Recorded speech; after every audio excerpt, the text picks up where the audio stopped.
నేను షోకి అయితే వెళ్ళాననమాట. మా బాబాయ్ గడు ఫోన్ చేసి కార్ వేసుకొని రమ్మని చెప్పాడు. Hyundai H1.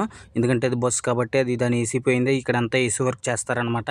ఇక్కడైతే నాకు వచ్చేసి కార్ది కంప్రెసర్ అయితే పోయింది.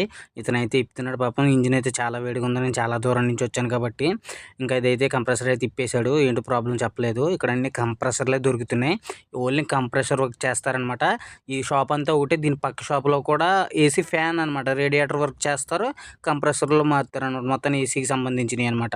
ఈ నా చుట్టుపక్కల ఉన్నాయన్నీ కంప్రెసర్లు. అవి నేను చెప్పాను కదా, ఏసీకి సంబంధించినవి, ఫ్యాన్లు, రేడియేటర్కి సంబంధించినవి చేస్తారనమాట.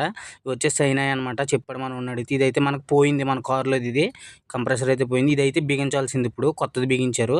ఇది బిగించి ఇప్పుడు లోపల ఫిట్ చేయాలి. ఇది పాటుగా అయితే ఉంది. మరి ఇప్పుడు రెడీ చేశారు దీన్ని. ఇకపోతే మనోడు ఇంచుమించుగా 5 లీటర్లు 10 లీటర్లు పెట్రోల్ అయితే అవగొట్టేశాడు. ఆ సూపు ద్వారా ఇంజిన్లోకి లోపల ఏసీ పైపులోకి పంపి కింద పట్టిన ఆయిల్ మొత్తాన్ని అయితే బయటికి వచ్చేలా చేస్తున్నాడు ఎయిర్ తోటి. ఇక నచ్చితే లైక్ చేసి సబ్స్క్రైబ్ చేసుకోండి మావా.